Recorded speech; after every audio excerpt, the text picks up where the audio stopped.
Dimaksudkan rahmat Allah Subhanahu wa taala. Alhamdulillah, kita senantiasa bersyukur kepada Allah Subhanahu wa taala.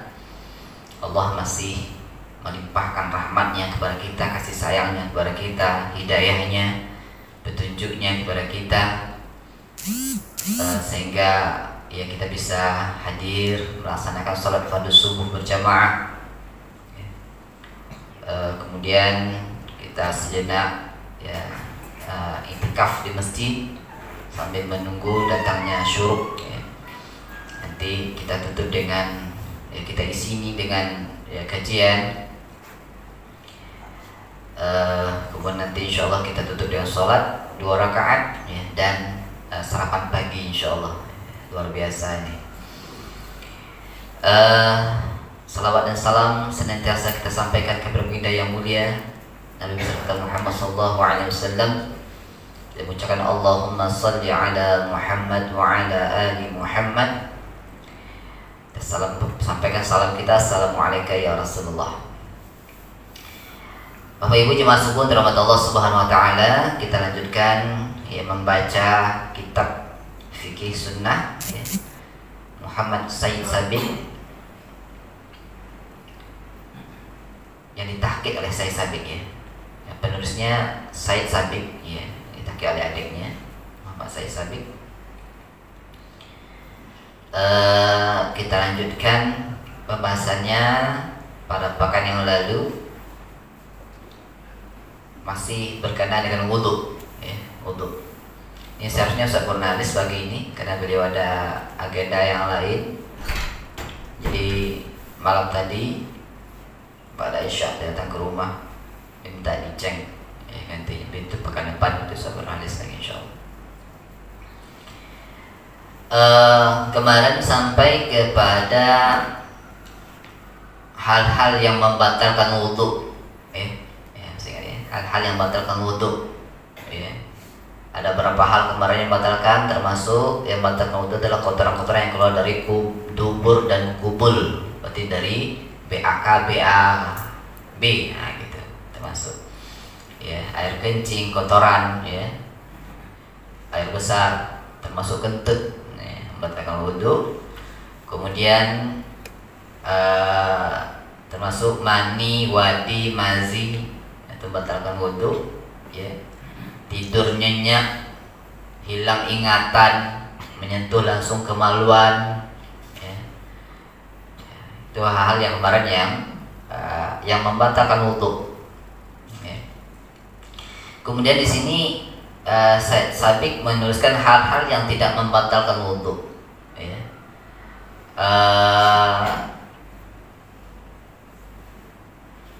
Termasuk kemarin yang kita sampaikan adalah menyentuh perempuan tanpa batas. Menurut Said Sabiq ini tidak termasuk yang membatalkan wudu ya. Ada hadis kemarin yang sampaikan ya, sungguh ciuman tidaklah membatalkan wudu, tidak pula membatalkan puasa ya. Ada hadis yang disampaikan dari Aisyah radhiyallahu anha ya. Dari ini Said Sabiq menyampaikan bahwa bersentuhan dengan perempuan, dengan istri itu tidak membatalkan wudu ya. Laki-laki, bapak-bapak ya, bersentuhan dengan ibu ya, tidak membatalkan wudu. Ini menurut Said Sabiq, walaupun ada pendapat yang mengatakan membatalkan ya, tapi karena kita membaca buku ini, kita sampaikan yang di sini, kita tidak menambah-nambah yang lain ya. Saya nggak mau menambah dari buku ini ya. Kalau nambah mungkin di pembahasan yang lain kita bahas buku yang lain. Tapi karena kita menyampaikan buku ini, makanya yang sini aja kita sampaikan. Oke ya. Kalau ada pendapat yang lain mengatakan batal dan sebagainya, bisa aja ya, biasa aja ya. Jadi termasuk tidak membatalkan wudu kata Said Sabiq adalah menyentuh perempuan tanpa batas. Kemudian termasuk juga tidak membatalkan wudu keluarnya darah dari jalan yang tidak biasa, baik disebabkan oleh luka ya, bekam maupun mimisan, baik sedikit maupun banyak ya. Alasannya Hasan radhiyallahu berkata, kaum muslimin tetap melaksanakan salat meskipun mereka dalam keadaan terluka. Ia melanjutkan, Ibnu Umar radhiyallahu anhu mengeluarkan darah ketika waktu asar tiba, tetapi dia tidak berwudu. Ya. Ibnu Abi Aufa ya, muntah darah, tapi dia tidak melaksanakan wudu. Ya. Dan Umar bin Khattab melaksanakan sholat fardu, memakan sholat padahal lukanya terus mengalir darahnya. Ya.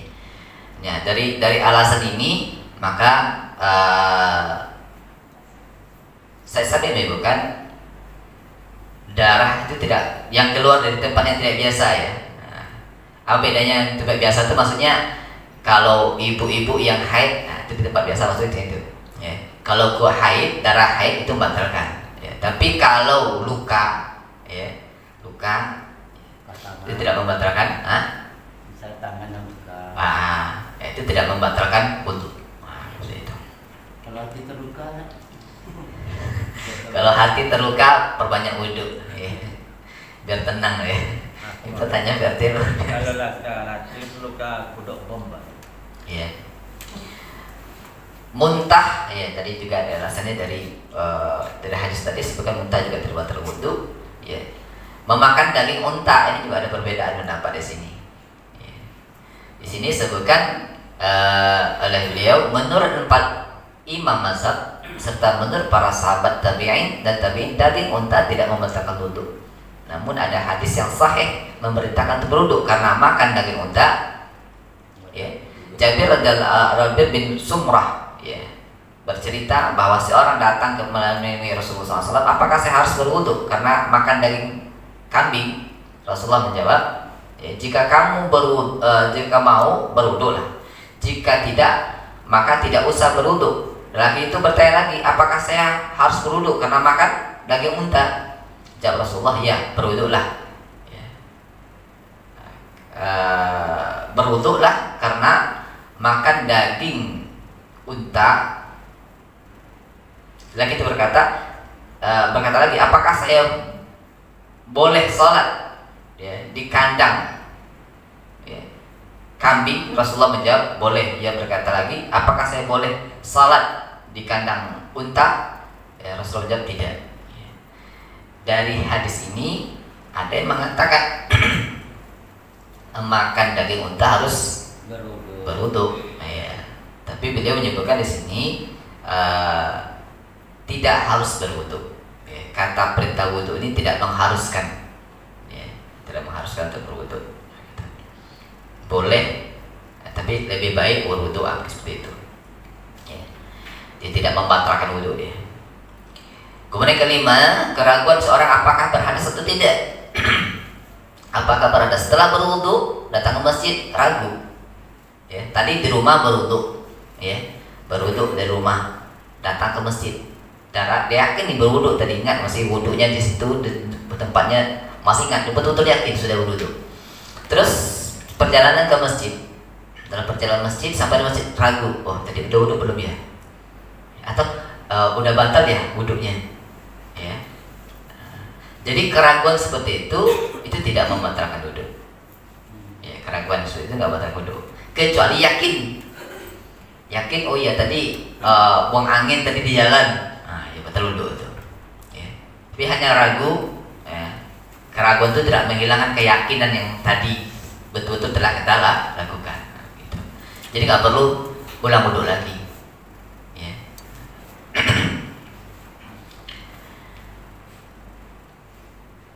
Habis merokok lah. Orang kok nggak sebut kesini membatalkan wudu. Di sini saya sebutkan membatalkan. Ya. Kalau ada kiasnya. Kiaskan makan unta. Allah ya, sini tidak sebutkan. Ya. Kemudian berdahak saat sholat tidak membatalkan wudu. Ya. Nggak batuk. Ya. Memandikan mayat tidak membatalkan wudu. Ya. Dalilnya, ya, dalil yang mendukung membatalkan wudu karena memandikan mayat adalah dalil yang dhaif. Nah, ini kata dia. Ya. Ada dalil yang menyebutkan setelah memandikan mayat kita wajib mandi lagi. Ya. Harus mandi lagi, ya, harus berwudu lagi. Ya. Tapi menurut beliau dalil itu adalah dalil yang dhaif. Ya. Itulah 7 hal yang apa? Yang tidak membatalkan wudu, ya, yang tidak membatalkan wudu.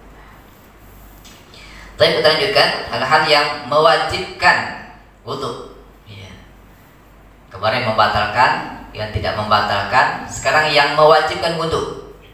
Apa saja yang hal-hal yang kita wajib wudu dengannya? Ya, harus berwudu kita untuk melakukan itu harus berwudu. Ya. Yang pertama, hal-hal yang wajib wudu yang pertama adalah salat. Salat baik itu salatnya fardu, salat sunnah tetap wajib wudu. Ya. Jadi kalau salat sunnah juga wudunya enggak. Ya. Karena salat itu harus berwudu sebelumnya. Ya, maka wajib wudu. La yuqbalu salata bi ghairi tuhurin wala shadaqatan min wudu. Ya. Allah tidak menerima salat tanpa dibarengi dengan bersuci. Tidak juga bersedekah, tidak juga sedekah dari harta yang dicuri, dari harta yang dirampas, ya, harta rampasan. Jadi sama, ya, tidak boleh salat tanpa berwudu. Sini sebutnya sama dan tidak boleh juga bersedekah dengan harta hasil curian. Ya, hasil curian boleh jadi sedekah. Ya, supaya bersih hartanya disedekahkan, kan. Hasil curian tidak hasil curian, ya. Hasil korupsi terus disedekahkan juga korupsi, tidak korupsi, tidak dosa, korupsi nggak bersih dengan sedekah. Gitu ya. Tidak boleh Ustaz ya. Nggak boleh bersedekah dengan hasil curian. Ya. Nggak diterima sholat tanpa bersuci, berwudu dulu. Ya. Sholat itu harus berwudu gitu, tiap sholat harus berwudu gitu. Bukan. Sholat itu harus dalam keadaan suci, kita harus dalam berwudu. Tidak mesti setiap harus sholat itu berwudu, ya, tapi dalam kondisi bersuci ya, telah berwudu. Ada juga orang yang berpendapat gitu, Ustaz. Tiap sholat harus wudu, kan itu. Ada kata yang mengatakan sholat harus wudu, kan gitu. Iya, jadi iya, orang iya. dari kata-kata itu kan orang kadang nggak nyambung gitu kan. Iya betul. Jadi mau sholat wudu lagi ya. Wajib wudu dari kata-kata itu tadi kan Iya. gitu. Jadi kan seperti kita di masjid saya kan dari maghrib ke isya itu kadang kita kan nggak keluar dari masjid kayak gitu. Ya kita yakin itu belum Berbatal wudu, ya, belum betul. batal wudu. Sama kayak ini nanti. Ini Ah, iya. saya ini kita langsung sholat. Iya. Ya. Karena bahasa sini bukan wudu, bahasa sini la yuqbalullahu sholata bi ghairi tuhur. Tuhur bukan wudu. Ya. Allah tidak menerima salat kalau tidak bersih, tidak suci. Ya, suci itu cara bersucinya dan wudu, berarti dalam keadaan suci. Diulang berwudu itu kan berpahala juga. Ya, ya nggak apa-apa, diulang itu lebih bagus. Ya, bersihkan, ya nggak apa. Ya, tapi bukan berarti setiap sholat wudu, nah, ya, setiap sholat wudu, ya, boleh untuk beberapa kali sholat wudu itu, ya, yang penting suci ini penting, ya, oke, ya, nah, dalil Al-Qurannya surah Al-Maidah ayat 6 yang awal kita baca kemarin, ya, ya ayyuhallazina amanu idza kuntum minas shalah fagsilu wujuhakum, ini kan tata cara wudu, rukun-rukun wudu seperti itu. Wajah, tangan, ya, menyapu kepala, kemudian membasuh kaki. Nah, itu dalilnya. Oke, baik. Kemudian yang mewajibkan wudu adalah tawaf di Baitullah. Nah, tawaf itu harus berwudu. Kalau batal wudu, lagi tawaf batal wudu dulu, itu tawaf lagi. Ya, kenapa? Ibnu Abbas radhiyallahu anhu bercerita bahwa Rasulullah SAW bersabda, sesungguhnya tawaf adalah salat. Hanya saja Allah memperbolehkan berbicara di dalamnya. Barang siapa yang berbicara saat melakukan tawaf, maka jangan berbicara kecuali bicara yang baik-baik. Jadi tawaf itu sama dengan sholat. Ya, kata Ibnu Abbas, ya. Sholat sama dengan sholat. Jadi kalau sholat harus berwudu, berarti tawaf juga harus berwudu. Cuman bedanya dalam tawaf itu boleh kita ngomong, ya, boleh kita banyak doa. Maka baca yang baik-baik. Boleh ngomong situ, baca yang ngomong yang baik-baik di sana. Ya, itu tawaf. Kemudian yang ketiga, termasuk juga yang mengharuskan mewajibkan wudu itu adalah menyentuh mushaf. Nah, walaupun ini juga ada ikhtilaf dari sini karena maknai kata la yamassu ila mutahharun, ya. Ya, surah Al-Waqiah itu ini beda pendapat di sini ada. Cuman di sini saya sabit meletakkan hal ini, menyentuh mazhab ini pada hal yang mewajibkan wudhu. Ya. Apa dalilnya? Beliau menyebutkan Abu Bakar bin Muhammad bin Amr bin Hamzah bercerita bahwa Rasulullah SAW menulis sebuah surat untuk penduduk Yaman. Ya, di dalamnya tertulis la yamassus Qur'ana illa tahir. Tidak boleh menyentuh Al-Quran kecuali orang yang suci. Nah, ya. Kemudian juga Abdullah bin Umar juga bercerita bahwa Rasulullah bersabda la yamassul Qur'ana illa tahir. Ya. Ada dua hadis ya. Tidak boleh menyentuh Al-Quran kecuali orang yang suci. Nah, oleh saya sabit di sini, suci di sini adalah termasuk suci dari hadas, ya. Mesti berwudu terlebih dahulu, ya. Termasuk juga memanai ayat la yamassu illa mutahharun. Biasa di pinggir Quran itu Quran yang lama tertulis di Qurannya itu tidak disentuh kecuali orang yang. Nah, makna suci sini ada sebagian mengatakan makna itu adalah makna suci. Orang yang suci itu adalah orang mukmin. Ya, jadi orang mukmin itu orang yang suci. Makanya orang yang berpendapat seperti itu membaca Al-Quran tidak berwudu tidak masalah. Selagi yang mukmin yang memegang Quran itu. Ya. Ya, yang nggak boleh dipegang oleh orang orang kafir, orang apa? Boleh kafir ya? Kafir lah Ustaz. Orang non muslim. Nah, ya. Nah, itu boleh, ya. Apa itu tidak boleh ya, orang non muslim maka tidak boleh karena dia tidak suci. Nah, karena kalau memanai mutahharun itu atau tahir itu adalah orang yang beriman. Nah, gitu. Oke. Nah, saya sapi lebih cenderung ya kalau menengok apa yang ditulis beliau sini itu berwudu dari sebelum membaca Al-Quran. Iya.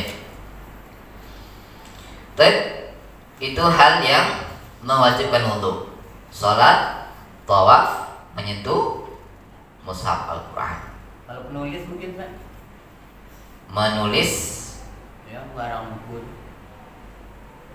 mengarang buku harus berwudu terlebih dahulu.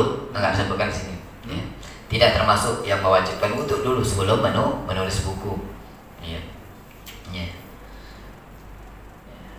Yang ini menyentuh mushaf.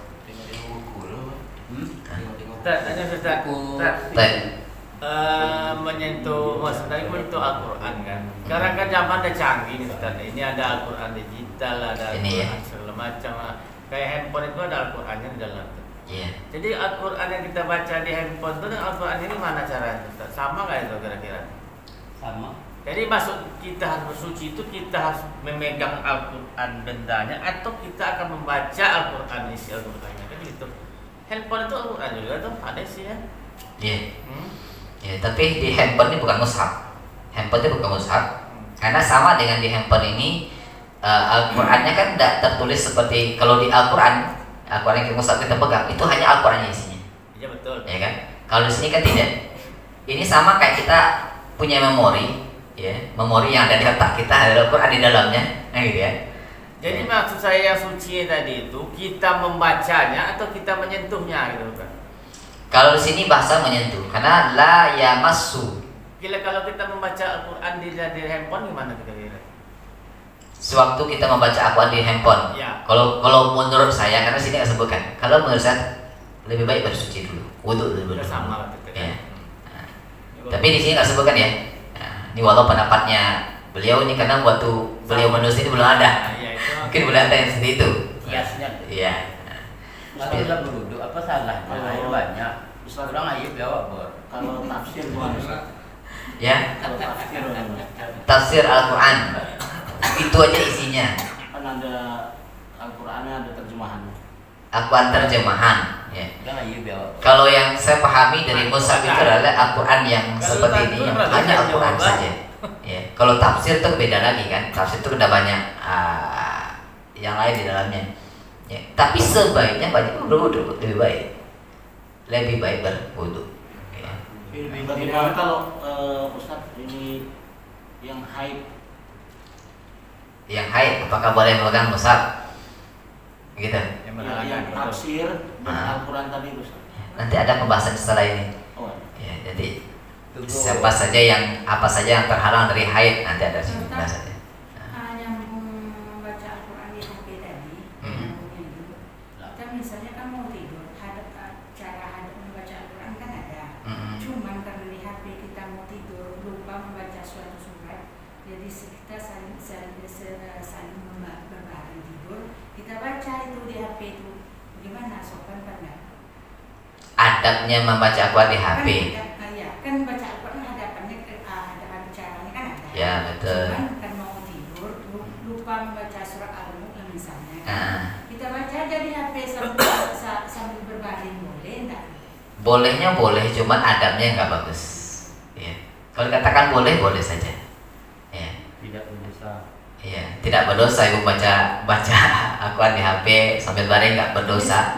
Cuman adabnya nggak bagus. Sebab waktu itu sebelum itu memang nggak baca Al-Quran, cuma surat Al-Mulk Iya. mau tidur. Karena ketinggalan ininya. Ya. Di HP aja baca. Iya. Karena ada ngantuk. Ya, nggak apa-apa. Ya. Cuman adabnya. Karena adab-adabnya baca Quran itu banyak juga, ya, termasuk menghadap kiblat dan sebagainya. Nanti ada sampai kita pembahasan situ. Kita berasa sedikit dulu ya. 15 menit terakhir lagi kasih waktu pertanyaan. Tanya ya. Biar tuntas ininya. Tuh. Dia agak apa sih? Jadi gini Ustaz.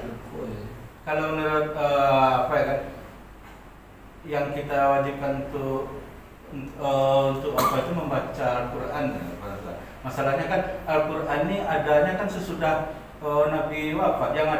Yang nama Al-Quran itu kan mushaf itu kan kumpulan-kumpulan dari Al-Quran yang disatukan. Sebelum waktu Nabi ada kan Al-Quran itu belum ada, baru lembaran-lembaran terpisah. Jadi menurut saya bukan waktu memegang mushafnya. Saya rasa ini menurut pendapat ya.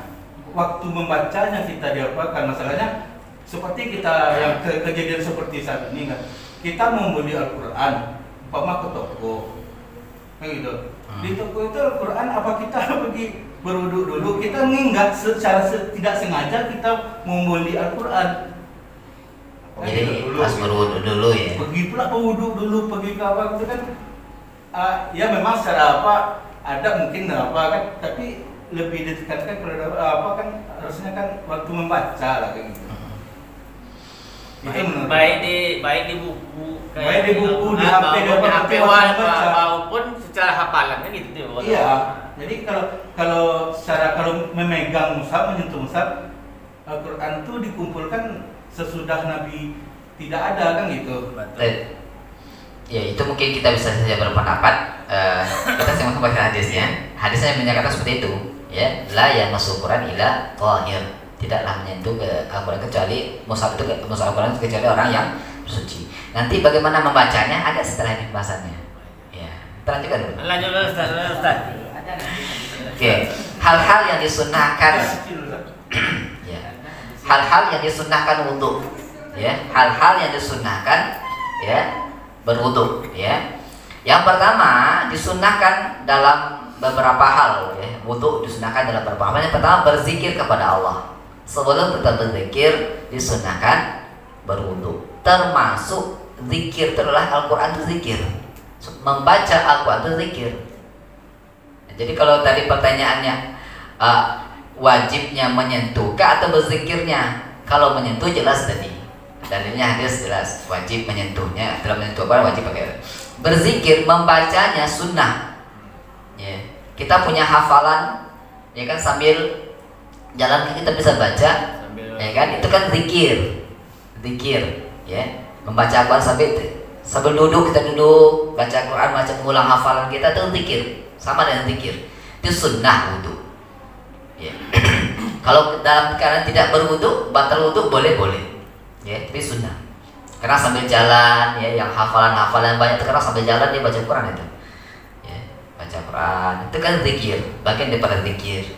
Ya, untuk itu ya di sini saya sampai menyebutkan berzikir ya kepada Allah termasuk dalam Al-Quran itu sunnah berwudu gitu. Ya. Kalau memegangnya tadi jelas ya sebutkannya adalah wajib wudu. Ya. Kemudian Sunnah berwudu ketika hendak tidur. Mau tidur sunnah wudu terlebih dahulu. Ya. Ini ada hadis yang panjang menyebutkan situ. Yang pendek lah kita bacakan. Ya. La wa nabiyyika alladhi arsaltahu. Bukan begitu, tapi kan ya. Jika ia berwudu, Ibnu Umar bertanya kepada Rasulullah, "Wahai Rasulullah, apakah boleh tidur dalam keadaan junub?" Kok sampai junub pula? Lompat. Ya. Rasulullah menjawab, "Ya, ia berwudu terlebih dahulu." Jadi wudu ini disunnahkan sebelum tidur. Ya. Oh, ini ada berikutnya. Kemudian sunnah wudu bagi orang yang junub apabila hendak makan, minum atau bersenggama kembali, berhubungan kembali. Oh, ulang lagi Ustaz. Kencang. Jelas lah, Ustaz, jelas. Abuan ngetek wah. Ya, itu juga sunnah wudu. Ya. Aisyah berkata, apabila Rasulullah dalam keadaan junub, beliau ingin makan atau tidur, ya, maka beliau akan berwudu terlebih dahulu. Itu udah lihat ya. Jika salah seorang di antara kalian bersenggama dengan istrinya lalu ia ingin melakukan lagi, maka berwuduklah. Ini sunnah wudu. Tapi bukan menghilangkan hadasnya ya. Karena menghilangkan hadasnya dengan mandi. Tapi sunnah wudu. Itu yang ketiga. Yang keempat, sebelum mandi besar atau sunnah wudu. Sebelum mandi besar, sebelum mandi junub, ya, mandi besar, mandi wajib, itu sunnah berwudu terlebih dahulu. Termasuk mandi mayat, ya. Mandi mayat itu mandi besar juga. Memandikan mayat itu mandi besar juga. Ya, sunnah juga diwudukan terlebih dahulu. Ya. Kemudian termasuk juga sunnah berwudu setelah makan makanan yang dimasak dengan api.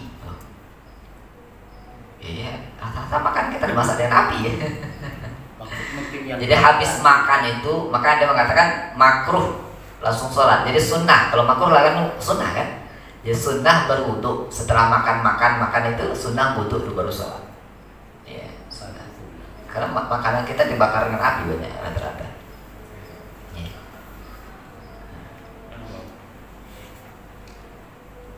Berwudulah karena makan yang dimasak dengan api.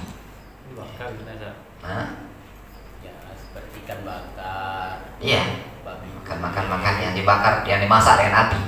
Ini buah-buahan tak apa-apa. Buah-buahan ya. Karena tidak dimasak dengan api ya. Saya durian. Durian. Pakai api. Pakai api wah. Masak karbit. lebih parah dari api. Durian dari parah. Itu beberapa hal yang disunnahkan wudu. Ya. Ini durian dong jarang ini. Baik, kita lanjutkan. Hal-hal yang perlu diperhatikan oleh orang dalam yang apa? Hal-hal yang perlu diperhatikan oleh orang sewaktu berwudu, ya, yang sedang berwudu. Yang pertama, tidak dilarang berbicara pada saat wudu. Tidak ada hadis yang melarang berbicara pada saat wudu. Walaupun kita pendapat lain kita mendengar ada nggak boleh berbicara saat wudu. Di sini beliau menyebutkan tidak ada dalil yang kuat tentang itu. Ya, jadi boleh. Ya. Kemudian berdoa pada saat membasuh anggota badan dalam wudu adalah perbuatan batil, ini bahasa beliau. Karena tidak ada sandaran sunnahnya. Cukup dengan doa yang telah dijelaskan di muka dalam bab hal-hal yang sunnahkannya wudu. Jadi ada yang berdoa, basuh muka dia berdoa, basuh tangan dia berdoa, basuh kaki dia berdoa. Kenapa dia berdoa? Karena hadis di depan ada menyebutkan sewaktu membasuh muka maka keluarlah dosa-dosa dari muka, bahkan dari mata keluar, basuh telinga keluar, dari tangan keluar, bahkan di jajan ini keluar dosa-dosanya. Itu hadisnya sahih hadis itu.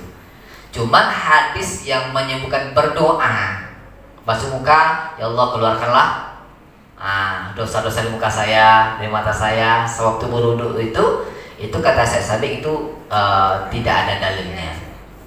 Ya, cukup dengan basuh saja, tidak perlu doakan karena sudah. Ya, kata Rasulullah kalau benar wudunya sudah keluar itu. Otomatis ya. Otomatis keluar ya. Nah gitu ya. Setelah berwudu baru berdoa. Nah setelah berwudu baru berdoa ya. Jika seorang lupa sudah berapa kali dia membasuh anggota badannya, maka hendaklah ia berpatokan pada keyakinan, yakni jumlah yang paling minimal. Ya, ini kita ingin dapat sunnahnya, ya kan? Ini udah 2 pada 3 tadi, ambil yang minimal. Walaupun sudah 4 tapi udah 3 tadi dah saya, gitu kan.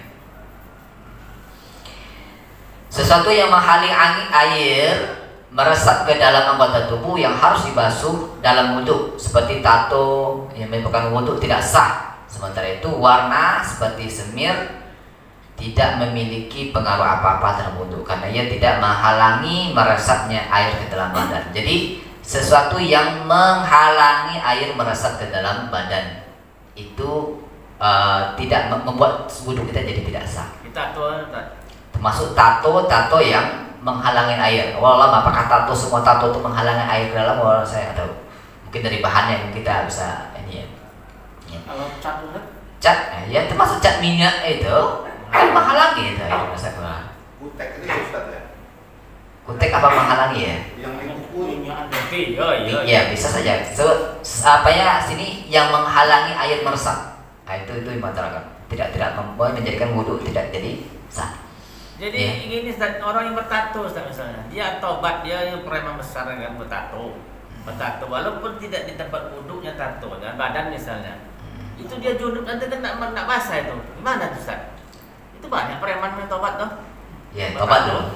Iya tato di mana nih? Di tato bisa hilang. Mana tato nih? Bisa dikorek. Ikwa bisa dong penuh ada dua. Banyak dikorek ya. Masalah yang tidak dikorek. Masalahnya yang Tidak dikorek. Dikorek. Yang pertama tobatnya insya Allah ya. Kalau dia betul-betul tobat ya Allah akan ampunkan tobatnya, akan ampunkan dosa-dosanya ya. Itu yang pertama tobat dulu ya. Siangnya di sini. Iya betul. Itu bertanya Ustaz lo. Iya. Itu banyak kasus kau sobok kan. Iya, yang pertama tobat dulu. Iya, Tobat jangan dulu. Ya. bertato. Kalau sudah terlanjur itu tobat terlebih dahulu. Ya, kalau bisa usahakan dihapus. Ya, dihapus itu. Tapi insya Allah tobatnya itu yang pertama. Ya, dia mengakui kesalahan itu dulu. Ya, bukan menghapus masalah menghapusnya terlebih dahulu, tapi adalah masalah tobat itu yang utama. Dia kan dari hati juga. Ya betul. Ya. Dia baru start lo kan. Kalau jukir itu baru Iya. start dan. Nah kawan awak ada Ustaz. Betul. Muka saya tato ya, sado batato, sado. Tinggal muka saya hidung tato seketek lah. Iya. Yang masalah tato alis. Nah itu yang pertanyaan Ustaz. Tato alis gimana? Tato alis. Iya. Nanti babnya beda lagi. Iya. Bukan bab ini.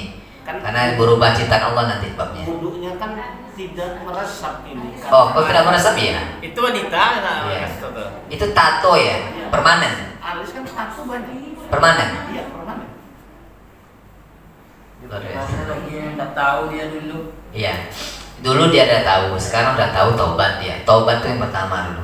Nah, masalah menghilangkan itu usahakan bisa dihilangkan. Kalau tidak bisa, kalau merusak pula dengan yang lain, seluruh badan ini dikorek Habis itu. habis. Ya kan? Kalau gitu saya baguslah masuk neraka aja lagi. Mau dikorek dengan api neraka aja. Sekarang ya kan. Habis. Neraka dan surganya lah Allah. Allah Akbar. Ya, betul. Oke. Oke? Hah? Udah. Kalau bisa ada alatnya mungkin yang bisa. Kalau laser ada kita laser. Tapi kalau semua badan mah mampu orang. Bersyukur lah gitu yang lagi jatuh. Daripada sudah kerapi neraka. Oke, saya. Oke. Jadi segala yang menghalang, termasuk nih apa? Kena lem. Lem, ini PRT nih. Lem pipa kan harus pastikan itu. Lem. Rasul bah. Hasil lah. Iya, harus masuk tuh dalam menghilangkan lem itu kan lem pipa kadang masang pipa. Cat deh, cat. Kalau Cat. udah kita mau sholat, baru ketahuan ada sisa lem. Setelah sholat, Iya, nggak apa-apa, nggak perlu ulang. Nggak tahu kan? Nggak perlu diulang. Nah mula baru tahu. Iya. Kalau cat ini Iya. Kecuali masih dalam sholat, nampak gitu kan banyak. Oh jadi udah ulang lagi buat bersihkan dulu. Tapi kalau selesai sholat, nggak usah diulang lagi. Kena tahu kita. Baik.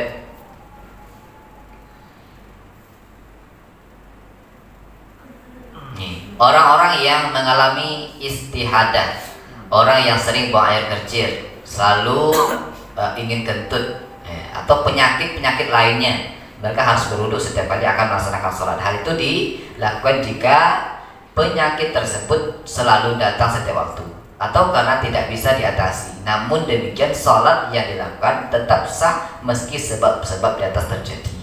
Ya, kalau ada penyakit ya. Sahabat Ya, sahabat ya. Udah buang air kecil, udah istinja, dikeluar lagi kecil, keluar lagi, wudu terus ya. Usahakan semaksimalkan bisa dibersihkan. Ya, tapi kalau nggak bisa juga tetap lakukan sholat. Ya. Bahkan sebagian mengatakan juga boleh dikasih apa namanya? Pempes tisu gitu ya. Nah, tetap sholat insya Allah sah. Kan itu penyakit ya. Ini kita sudah ada usaha untuk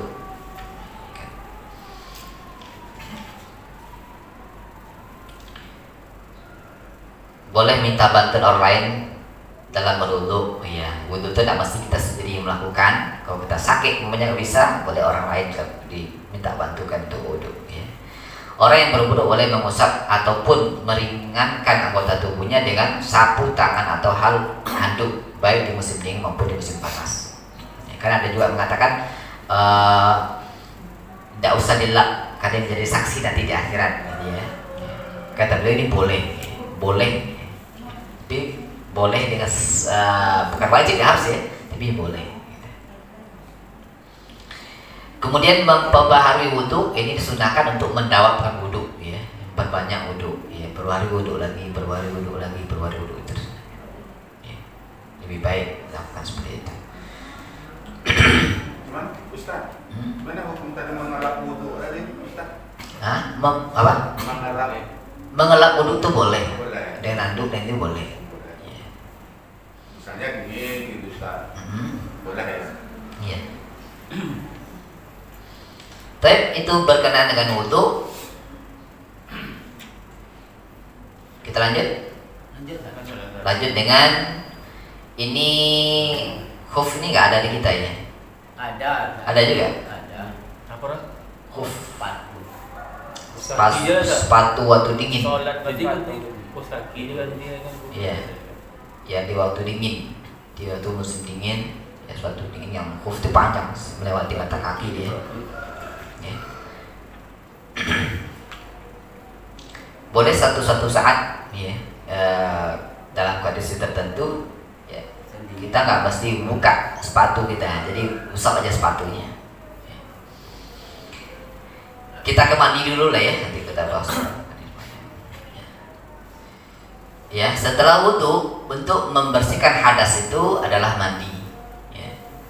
Kemarin kita sampaikan ada 3 ya cara untuk membersihkan hadas, ada wudu, mandi, dan tayamum. Hadas yang kecil wudu, hadas yang besar mandi. Tayamum kalau tidak air. Boleh, tayamum ini boleh untuk hadas kecil, untuk hadas besar juga boleh. Kalau tidak ada air, ya. Tapi kalau ada air, yang 2 ini, wudu atau mandi. Ya. Mandi, ya. Apa itu mandi? Mandi adalah aktivitas membasuh seluruh tubuh dengan air. Nah, itu mandi itu. Jadi mandi itu bukan hanya separuh. Ya. Disebut dengan mandi sini adalah seluruh tubuh, dari ujung rambut sampai ujung kaki. Ya, itu disebut dengan mandi. Ya, kalau kita mandi nggak basah kepala gitu ya, nah itu tidak termasuk definisi mandi di sini. Ya, sebab mandi itu adalah mengguyurkan air ke seluruh tubuh, itu mandi. Ya. Dalilnya dalam Al-Maidah ayat 6 dari ujung ayatnya, ya, jika kamu junub maka mandilah. Ya. Wa in kuntum junuban fatahhar.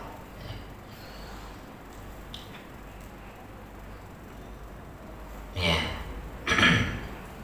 Dalam Al-Maidah ayat 222, ya, Al-Baqarah, ya, Al-Baqarah ayat 222, dan mereka bertanya kepada Muhammad tentang haid. Ya, katakanlah itu adalah sebuah kotoran. Ya, karena itu jauhilah istrimu pada waktu haid dan janganlah kamu berdekati mereka sebelum mereka suci. Apabila mereka telah suci, campurlah mereka sesuai dengan ketentuan yang diperintahkan Allah kepadamu. Sungguh Allah menyukai orang yang tobat dan menyukai orang yang mensucikan diri. Ya, ini dalilnya ya, tentang mandi, ya, mensucikan diri.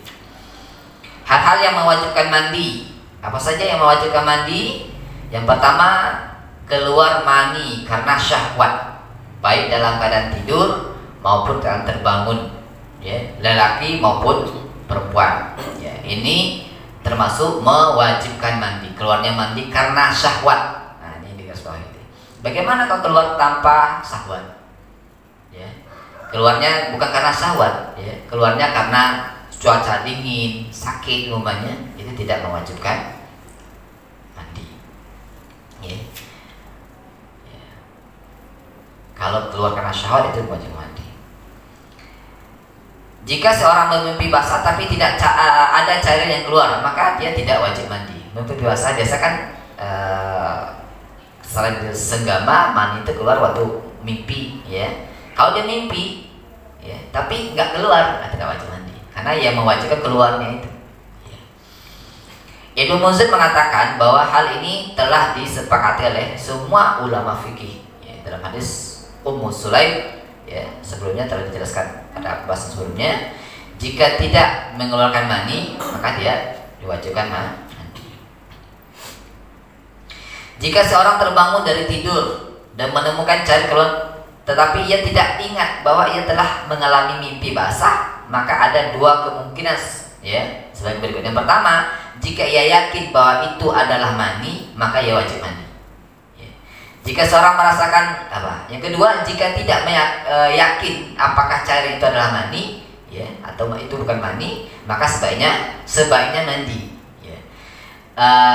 Bangun tidur, ya, terus nampak di kain bekas gitu, ya, kayak basah gitu, ya.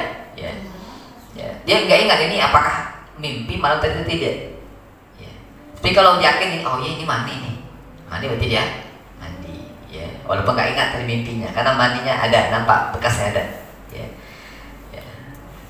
Tapi kalau tidak yakin dia, tapi mimpinya dilupa tadi, ya, sebaiknya mandi. Ngompol kan? Ngompol. Kan beda bau, aromanya beda.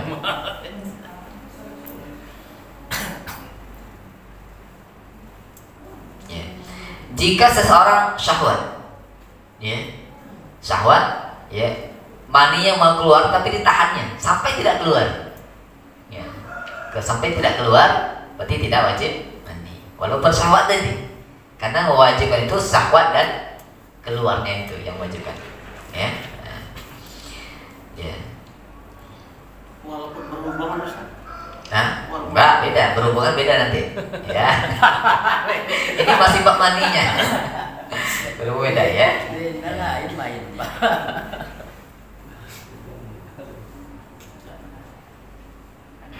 Berhubungan itu mandi.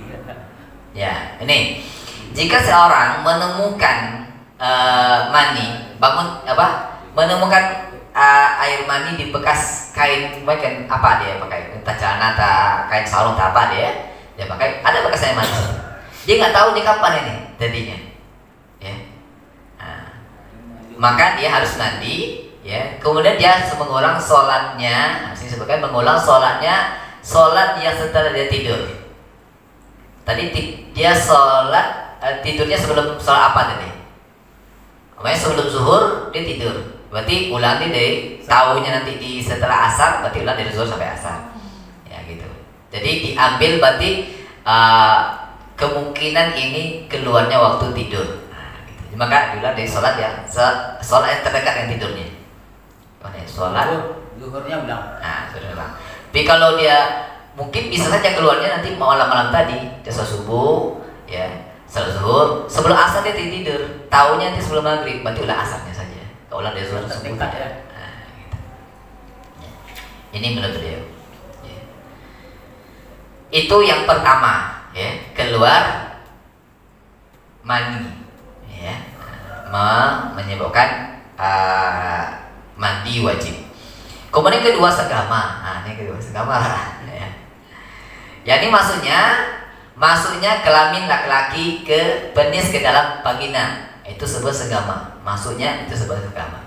Meski tidak sampai organisme sampai tidak mengeluarkan cairan mani, itu tetap wajib mandi. Ya.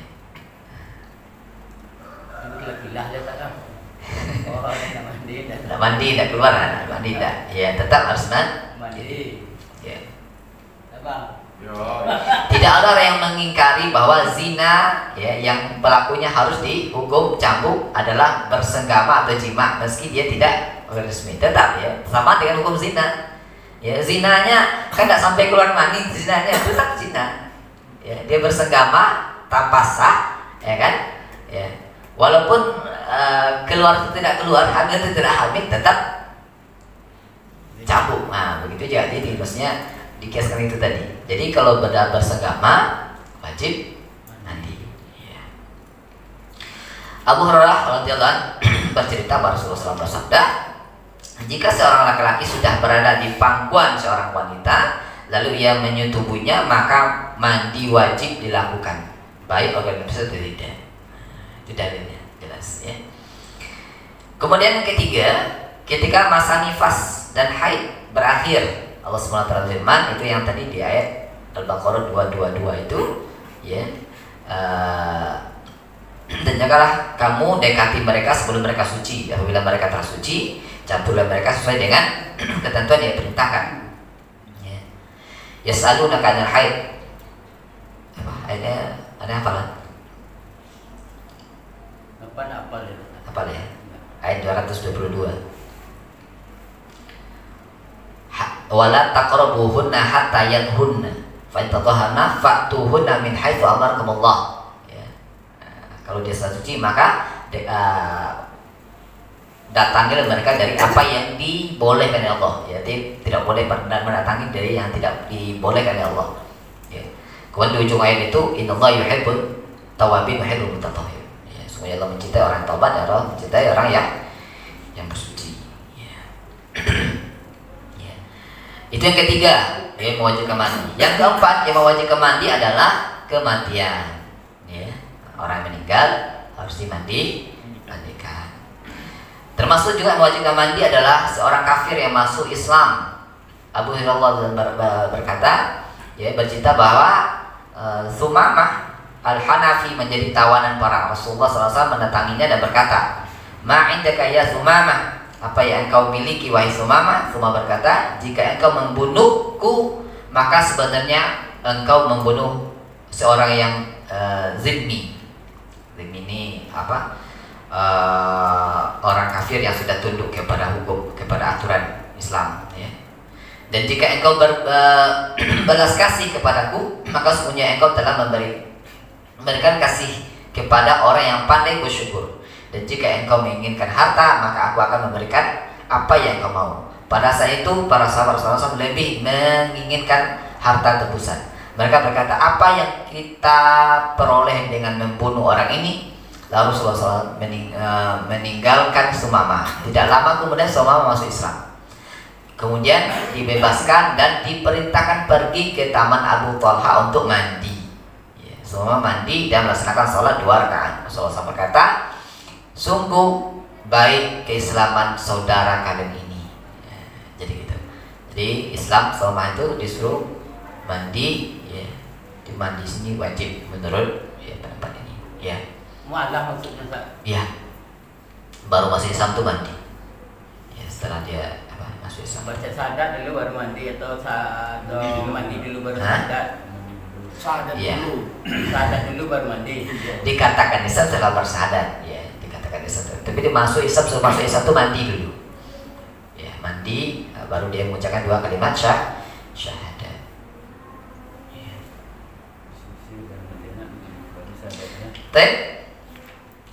Hal-hal yang diharamkan oleh orang yang junub. Kalau tadi yang mewajibkan mandi, ya salah satunya junub. Ya, kalau sudah junub, apa yang terlarang? Yang pertama sholat. Nah, orang junub nggak boleh sholat. Ya harus mandi terlebih dulu baru sholat. Tawaf, ya. Juga karena tawaf tadi disebutkan sama dengan sholat. Ya. Menyentuh atau membawa mushaf, ini yang tadi ya ditanyakan ya. Ya, menyentuh atau membawa mushaf. Larangan untuk menyentuh atau membawa mushaf ini disepakati oleh para ulama. Tidak ada satupun sahabat yang memiliki pendapat berbeda. Namun demikian Daud dan Ibnu Hazm memperbolehkan orang yang junub menyentuh atau membawa mushaf. Ada perbedaan pendapat di situ. Ya. Ya. Termasuk mengulang hafalannya mungkin nggak? Mengulang hafalan ya? Enggak. Enggak. Ya, karena ini babnya menyentuh dan membawa mushaf, berarti menyentuh dan membawanya. Iya. Ya kan? Nah. Sholat kan dilarang Pak. Sholat dilarang. Jelas tadi sholat dilarang. Mengulang Sholat hafalan? Mengulang hafalan? Mengulang hafalan itu tidak membawa mushaf. Membaca dalam pada jun membaca ayat. Kalau di sini tidak sebutkan ya, mengulang hafalan maksudnya baca Al-Quran, Iya. ya termasuk. Termasuk dilarang? Termasuk. Sholatnya dilarang. Iya sholat. Nanti ada berikutnya tuh. Kita baca tadi. Oh iya ini langsung nih. Membaca Al-Quran, ya. Menurut jumhur ulama orang yang junub dilarang membaca apapun dari Al-Quran. Zikir pun tidak boleh. Ya. Jadi bagaimana ibu-ibu yang haid ya, yang ini, oh ya haid ya haid berluas di sini. Ya. Yang kadang ada junub, ya. Jadi segera mandi, ya. Nanti kita bisa sholat, baca Al-Quran, pembahasan sebagainya. Berdiam di dalam masjid juga tidak. Ya, orang yang junub dilarang berdiam di masjid, nih itikaf di situ boleh. Ya, ya itu 4-5 hal yang terlarang bagi orang yang junub. Sholat, tawaf, membawa atau menyentuh mushaf, membaca Al-Quran, kemudian berdiam di masjid. Membaca apa termasuk zikir tadi ya? Baca basmalah juga boleh. Ya. Baca basmalah juga boleh. Enggak, karena baca basmalah kan sebelum mandi kita baca basmalah. Dan junub sunnah baca basmalah. Ya. Berarti nggak boleh tadi. Boleh. Tapi baca Al-Quran. Waktu junub. Waktu junub kalau membaca Al-Quran ya, mengulang hafalan itu baca Al-Quran. Basmalah maka satu ayat dari ayat Al-Quran. Tapi maksudnya membaca basmalah sebelum perbuatan kita mandi, ada sunnah baca basmalah sebelum mandi. Pada saat melakukan junub, Melakukan itu kan belum junub. Sebelum melakukan itu kan belum junub. Kan itu sunnah berdoa, bukan hanya baca basmalah. Ya sunnah bisa doa. Ya. Junub itu kan setelah melakukan itu ada junubnya, ada hadas besarnya setelah dilakukan. Kok sebelum melakukan tidak? Ya kan? pada saat misalnya kita sudah junub, kita mau mandi, itu diantara rentang itu tidak boleh baca Al-Quran. Ya tidak membaca Quran itu. Termasuk Bismillah. Bismillah sebelum mandi kan sunnah baca basmalah. Sunnah membaca basmalah. Ini Nah, maksud Bang Yunal itu gitu Ustaz. Kalau di mandi Bang Yunal boleh baca bismillah. Tapi kalau mau nyawa jalan-jalan mau baca bismillah kan. Itu maksud. Iya, basmalah di situ itu bukan dalam kita membaca Al-Quran. Ini kan disunnahkan setiap mau melakukan pekerjaan baca basmalah. Yang nggak boleh itu baca Al-Quran, baca surah Al-Ikhlas, baca surah Al-Fatihah, gitu kan? Itu surah Al-Quran. Nah, itu sebelum mandi kan sudah baca basmalah kan, Bismillahirrahmanirrahim mandi, ya gitu. Ya, zikir kita subhanallah itu ya itu tidak boleh. Ya tidak boleh junub. Oke. Nah, itu yang hal-hal yang haram dilakukan oleh orang yang junub. Ada 5 tadi. Yang pertama apa? Salat, tawaf, baca Quran, menyentuh, membawa mushaf, baca Quran, berdiam di masjid. Ya, termasuk yang masih cukup? Udah suruh? satu. Oh iya ada Ustaz. Iya. Ya, kita cukupkan dulu. Insyaallah dua pekan lagi kita lanjutkan dengan mandi yang disunnahkan. Nah, nanti baru sunnah mandi. Nanti kita ada wajibnya, ada dilarang banyak yang diharamkan, ada yang wajib, ada yang sunnah, ada yang disunnahkan dalam mandi. Ya, ada mandi yang disunnahkan, ada sunnah dalam mandi itu apa saja? Ada mandi yang diharamkan Ustaz? Enggak, mandi.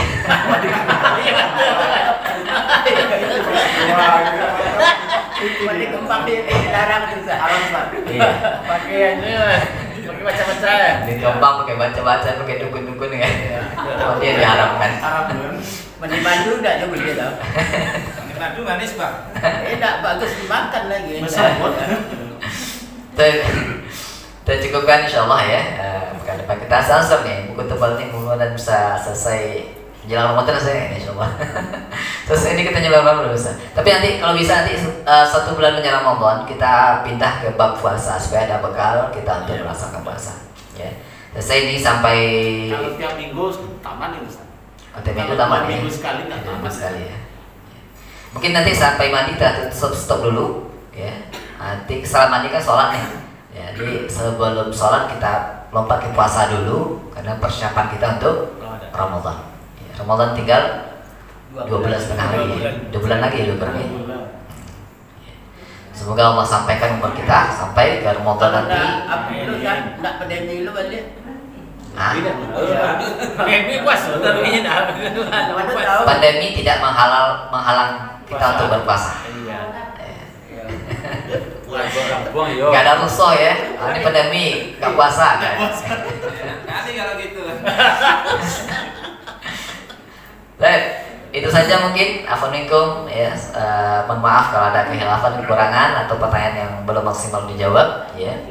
Karena ya kita sama-sama belajar ya. Makanya saya nggak berani kalau nggak pegang buku kalau masalah ini.